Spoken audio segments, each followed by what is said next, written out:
Dear students, पिछली video में हमने देखा था आर्टिकल ए एंड द का उपयोग। आज की इस वीडियो लेसन में मैं आपको बताने वाला हूं omission of article, that's also called zero article.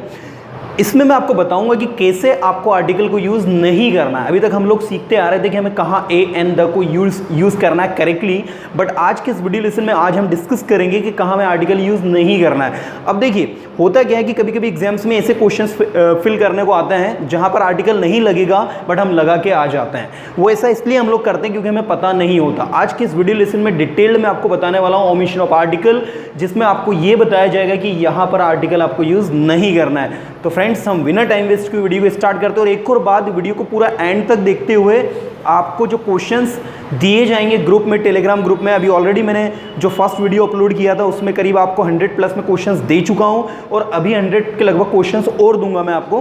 तो सारे क्वेश्चंस को आप घर पर लगाइए। इसके अलावा आपके पास जो भी ग्रामर की बुक है, उस ग्रामर की बुक में भी आर्टिकल पर बेस्ड टॉपिक होगा ही, तो उसमें जो क्वेश्चंस दिए उन क्वेश्चंस को भी आप लगाएं। और इसके अलावा अगर आपको कोई डाउट है तो आप कमेंट बॉक्स में मुझे लिखकर जरूर बताएं ताकि मैं आपको उसका रिप्लाई भी करके बता सकूँ। हो फ्रेंड्स, आपको बिल्कुल आप अच्छे से अच्छा इससे लर्न कर रहा हूँ, तो हम इसको स्टार्ट करते हैं वीडियो को। Let's start the video. So friends, देखिए यहाँ पर सबसे पहले तो मैं आपको zero article means omission of article बताने के से पहले आपको एक बार नाउन के सारे टाइप्स क्लियर कर दूं। देखिए, आपको सबको अच्छे से पता है टाइप्स ऑफ नाउन में, नाउन के हम जो टाइप्स देखते हैं उसमें पहला है प्रॉपर नाउन, सेकंड है आपका कॉमन नाउन, थर्ड है आपका कलेक्टिव नाउन, फोर्थ है आपका मटेरियल नाउन और लास्ट में आपका एब्स्ट्रैक्ट नाउन। अब आप ये सोच रहे होंगे कि सर ने ये क्यों लिख दिया भाई। वो इसलिए लिखा है भैया मैंने, क्योंकि ये जो 5 आपके टाइप्स मैंने नाउन के बताया, proper, common, collective, material and abstract, इनमें से प्रॉपर के आगे और मटेरियल के आगे और एब्स्ट्रैक्ट के आगे आपको आर्टिकल ए एंड द का उपयोग नहीं करना है। That is the first rule that you should know before any proper noun, material noun and abstract noun. और प्रॉपर नाउन आपको अच्छे से पता है, किसी भी शहर का नाम, किसी भी व्यक्ति का नाम, राम, श्याम, सोहन, मोहन, किसी भी शहर का नाम, Khandwa, Indore, Bhopal, right.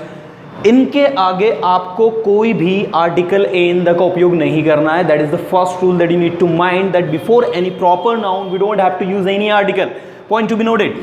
Now the first rule, ये जो आपको दिमाग में अच्छे से फिट करना है। दूसरा, कॉमन नाउन आप समझते ही हैं। कॉमन नाउन में आता है cow, man, boy, girl, pan, इनके आगे तो लगता है भी आर्टिकल है ना। कलेक्टिव नाउन में आता है टीम, ठीक है, क्लास, टीम, आर्मी। अब बात करते हैं मटेरियल नाउन। तो मटेरियल नाउन में आपके आते हैं क्या, मेटल और नॉन मेटल। अब मेटल में जैसे आपने लिया गोल्ड, सिल्वर, ओके, तो इनके आगे आपको आर्टिकल इन द का उपयोग नहीं करना है। Got it.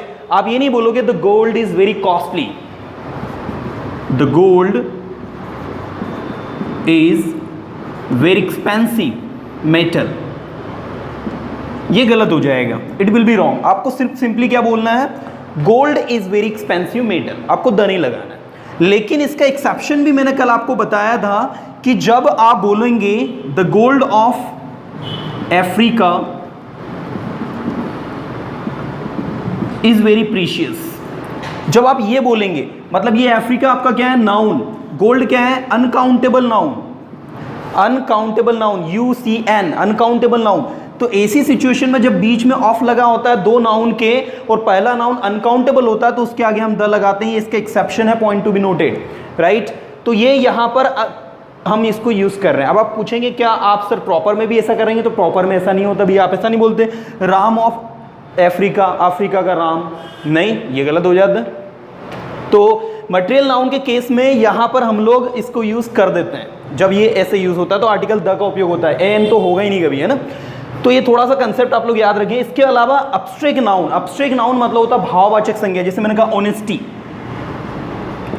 नेचर, है ना, और भी काफी सारे हैं, विजडम, नॉलेज, ये सारे जो है एब्स्ट्रैक्ट नाउन है। अब एब्स्ट्रैक्ट नाउन भी इसी तरीके से इसकी तरह वर्क करता है। जैसे मैंने अगर आपसे कहूंगा wisdom is a great virtue, wisdom जो होती है बहुत महान गुण होता है, तो यहां पर हमने कोई आर्टिकल नहीं लगाया। अगर आपको मान लो यहां द लगा, आप लगा देंगे द विजडम, तो इट विल बी रॉन्ग। लेकिन अगर आप इस कंसेप्ट में इसको करेंगे, द विजडम ऑफ राम, मतलब राम की समझदारी, अट्रैक्ट्स ऑल, ठीक है, राम की जो समझदारी वो सभी को क्या करती है, अट्रैक्ट्स करती है, मतलब उसको आकर्षित करती है सभी को अपनी ओर। तो द विजडम ऑफ राम ये इस सेंस में आपका एप्लीकेबल होगा, ठीक है।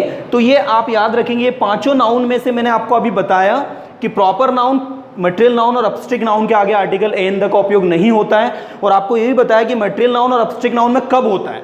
Got it. इसके अलावा एक और छोटा सा एक्सेप्शन है, जैसे मैं कहूँ USA, USA is the name of a country, है ना, और आपको बता दूं यूएसए जो है ये भी एक प्रॉपर नाउन है, यूके जो है ये भी एक प्रॉपर नाउन है, लेकिन यूएसए और यूके के आगे याद रखना आपको द लगता है। अब इन दोनों के आगे द क्यों लगता है, बिकॉज ये जो है कुछ कंट्रीज का ग्रुप है, एंड दैट इज वाई इनके आगे हम आर्टिकल द कैरी करते हैं, बस ये याद रखने वाला है। बाकी आपको किसी भी कंट्री के नाम के आगे the India, the Pakistan, the Nepal, the Bhutan, you don't have to say like that. So उम्मीद करता हूं कि ये नाउन वाला आपको कंसेप्ट समझ में आया होगा। अगर ये आ गया तो मैं आपको इधर जो मैंने कुछ कंसेप्ट लिख कर रखे हैं इन पर लेकर चल देता हूं, ठीक है। आप में से कुछ स्टूडेंट्स की कंप्लेन रहती है, सर आप लिखने का मौका नहीं देते, तो भैया मैं चाहता हूं कि आप में से जो भी स्टूडेंट्स लिखना चाहे, स्क्रीनशॉट लेना चाहे, बिल्कुल ले सकता है। कोई चीज़ अगर समझ में नहीं आ रही है उसको तो पूछ सकता है, राइट। तो आप लोग लिख लें इसको। तो ये आपके 5 टाइप्स के नाउन है, आप देख सकते हैं टाइप्स ऑफ नाउन में, proper noun, common noun, collective noun, material noun and abstract noun, right. चलिए अब मैं आपको लेकर चल रहा हूं ओमिशन ऑफ आर्टिकल में कहां कहां आपको नहीं लगाना। देखिए नेम ऑफ टाउन, तो नेम ऑफ टाउन को क्या हो जाएगा, प्रॉपर नाउन, मतलब आर्टिकल नहीं लगेगा। सिटी, कोई शहर का नाम। कोई भी गेम्स, अब गेम्स कैसे, जैसे मैंने कहा क्रिकेट, हॉकी, आप ये कभी नहीं बोलोगे I am playing the cricket, you simply have to say I am playing cricket, I am playing hockey, I am playing football, but you never have to say I am playing the football, it will be wrong। Season जो होते हैं, जैसे generally हम talking में करते हैं, in the winter I will go there, no in winter I will go there, in the winter नहीं होगा, तो सीजन के आगे भी आपको अप्लाई नहीं करना है। Colour, the red, the white, the green नहीं होता, सिर्फ आपको ग्रीन बोलना है, येलो बोलना है, रेड बोलना है। ऐसे ही सब्जेक्ट जो होते हैं, ठीक है, सब्जेक्ट तो लैंग्वेज, लैंग्वेज भाषा होती है, सब्जेक्ट विषय होता है। जैसे mathematics, you can't say the mathematics is my favourite subject, you simply have to say mathematics is my favourite subject. If you say the mathematics is my favourite subject, it will be completely wrong, so you don't have to say the mathematics, right. इसके बाद देखिए आप, language जितनी भी होती है, languages जितनी भी है, हिंदी, इंग्लिश, मराठी, गुजराती, इनके आगे भी आपको आर्टिकल ए एन द का उपयोग नहीं करना है। जैसे आपने कहा मुझे मराठी आती है, आई नो द मराठी, ये गलत हो जाएगा। आपको बोलना है आई नो मराठी, मुझे हिंदी आती है, आई नो हिंदी, मुझे पंजाबी आती है, आई नो पंजाबी, और मुझे फ्रेंच आती है, I know French, that's all. चलिए नेक्स्ट है आपका डिसीज के आगे भी, किसी भी डिसीज के आगे आपको आर्टिकल ए एन द का उपयोग नहीं करना होता है। Point to be noted, the malaria, you can't say the malaria, you simply have to say only malaria, right? She is suffering from malaria, she is suffering from malaria। so किसी भी disease के आगे आपको क्या लगाना है, कोई भी आर्टिकल यूज नहीं करना है। Got it. चलिए नेक्स्ट में आपको ले चलता हूं, तो ये कंसेप्ट सारा आप नोट डाउन कर लेंगे फटाफट। और जो मैंने ग्रुप में क्वेश्चंस दिए हैं, उन क्वेश्चंस में कुछ क्वेश्चंस में ऐसे लिखे हुए हैं जहां पर आर्टिकल आपको नहीं लगाना है, बट आप लगा देते हैं। चलिए आगे देखिए, school, college, university, church, temple, court, hospital, prison, home, coaching, market, ये सारी प्लेसेस हैं आपकी। तो school, college, university, church, temple, किसी के आगे भी आर्टिकल ए एन द का उपयोग नहीं करना है। Point to be noted. कब करना है वो मैं बताता हूं आपको। सो देखिए मैंने आपसे कहा कि कैसे आपको यूज करना है। मैं आपके सामने 3 सेंटेंसेस लिखता हूं, आपको तीनों सेंटेंसेस से बहुत अच्छे समझ में आ जाएगा। पहला सेंटेंस मैंने कहा she is going to temple. आप सारे स्टूडेंट्स को बहुत अच्छे से ध्यान से देखना है, बहुत ही प्यारी और बहुत अच्छी चीज बता रहा हूं। शायद ये कंसेप्ट आपने कभी भी लाइफ में नहीं देखा होगा, बहुत अच्छा कंसेप्ट है। She is going to temple, there is a temple nearby my house. And now the next concept, the temple is nearby my house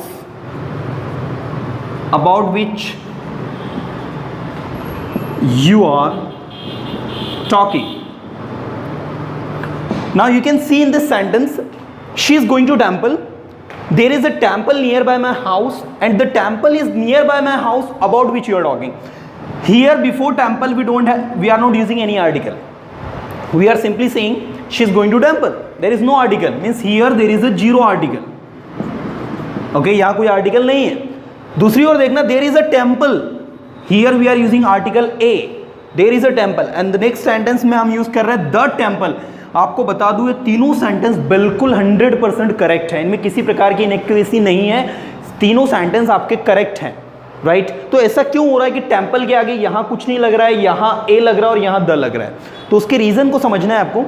जब कहीं पर जाने का कोई पर्पज नहीं है, she is going to school, she is going to college, she is going to temple, she is going to church, got it, simply church जा रही है, तो वहां पर आपको कोई आर्टिकल यूज नहीं करना है। तो school, college, university, church, temple, court, hospital, prison, home, coaching, market के आगे आपको आर्टिकल इन द का उपयोग नहीं करना है। जब वहां सिंपली आप जाने आने की बात कर रहे हैं तब, गॉट इट।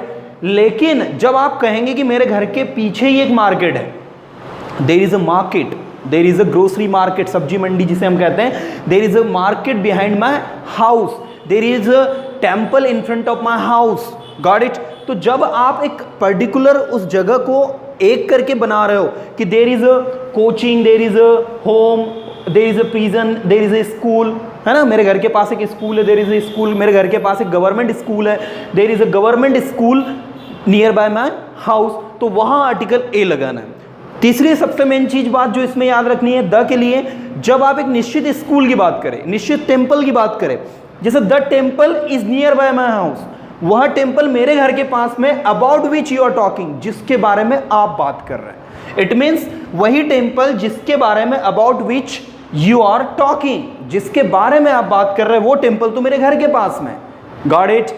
तो यहां पर आपने द लगाया। अब यहां ए और एन नहीं लगाएंगे आप, अगर वो लगाएंगे तो ये गलत हो जाएगा, गॉट इट।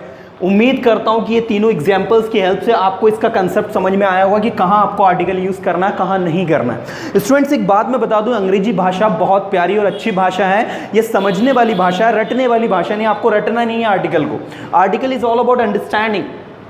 चलिए, इसके बाद मैं अगले कंसेप्ट पर आपको लेकर चल रहा हूं, जिसमें लंच, डिनर, ब्रेकफास्ट, सपर, इनके आगे आर्टिकल ए एंड द का उपयोग नहीं होता है। I would say don't use any article, got it. लेकिन बट एक कंडीशन होती है, उस कंडीशन में हम इनके आगे यूज कर देते हैं। कैसे? जब आप एक निश्चित लंच की बात करेंगे तो आप कहेंगे the lunch was superb that we took yesterday. Now you can see in this sentence, the lunch was superb. वो जो लंच था बहुत अच्छा था, दैट वी टुक yesterday, जो हमने कल लिया था। मीन्स आप उस लंच की बात कर रहे हो जो आपने कल लिया था, कल किया था, उस लंच के बारे में आप बात कर रहे हैं। दैट इज वाई आपको यहाँ पर आर्टिकल द लगाना है। ओके, अगर आप सिंपली, मैंने कहा व्हाट यू आर डूइंग, तो आपने कहा I am taking lunch, you can't से I am taking the lunch, ये गलत हो जाएगा। लेकिन आप निश्चित लंच की बात कर रहे हैं तो वहां पर आपको आर्टिकल द का उपयोग करना है। हो फ्रेंड्स, ये आपको समझ में आया होगा ओमिशन ऑफ आर्टिकल की ओमिशन ऑफ आर्टिकल एग्जैक्टली है क्या। अब आपको करना क्या है, करीब 200 के लगभग तो क्वेश्चंस मैं दे रहा हूं आपको, और 200 प्लस में अगर आपने आर्टिकल के सेल्फ खुद लगा ली है, मेरी गारंटी है आपको आर्टिकल लाइफ में कभी दिक्कत नहीं देगा। बहुत इजी और सरल टॉपिक है, टफ हमने बना के रखा है, और चीज़ों को टफ बनाना नहीं है, चीज़ों को easy banana, because English is very easy language. अंग्रेजी बहुत ही आसान और सरल भाषा है, इसे टफ नहीं बनने देना, इसे हमें ईजी बनाना है। और ये ईजी कब बनेगी? जब हमारी प्रिपरेशन अच्छी होगी, हम मेहनत करेंगे और हमारा बेस्ट देंगे। हमारी पूरी टीम जो है डेली वीडियो अपलोड कर रही है, हम बेस्ट देने की पूरी कोशिश कर रही है। आपको सिर्फ ये करना है कि ज़्यादा से ज़्यादा आपको लर्न करना, साथ में एक छोटी सी हेल्प करनी है। चैनल को अगर सब्सक्राइब नहीं किया तो भैया सब्सक्राइब कर लीजिएगा, अपने फ्रेंड सर्कल में वीडियो को शेयर कर देना, उन लोगों को बताओ स्पेशली जो कॉम्पिटेटिव एग्जाम की तैयारी कर रहे हो, जिनको ये लगता है अंग्रेजी भाषा जो है वो काफ़ी टफ है, राइट। इसके अलावा आप मुझे कोई टॉपिक सजेस्ट भी कर सकते हैं कि सर ये वाला टॉपिक जो हम इस पर आप वीडियो बनाइए, बहुत जल्दी उस टॉपिक पर वीडियो आपको मिल जाएगी। सारे टॉपिक्स जो मैं आपको पढ़ा रहा हूँ ये स्टूडेंट्स की डिमांड पर मैं कर रहा हूँ, राइट। क्योंकि स्टूडेंट्स मुझे कहते हैं सर ये वाला टॉपिक बनाइए, ये वाले टॉपिक पे बनाइए, तो आप भी मुझे कोई टॉपिक सजेस्ट कर सकते हैं। कोई भी चीज़ जो आपको टफ लगती है, जो आपको लगता है कि सर हमको ये समझ में नहीं आता, डेफिनेटली मैं उस पर वीडियो बनाऊंगा। फ्रेंड्स, अगर वीडियो अच्छा लगा है तो इसे लाइक करें, अपने फ्रेंड सर्कल में शेयर करें। Keep watching, keep learning with us. Thank you so much friend, thank you to watch this video, thank you so much.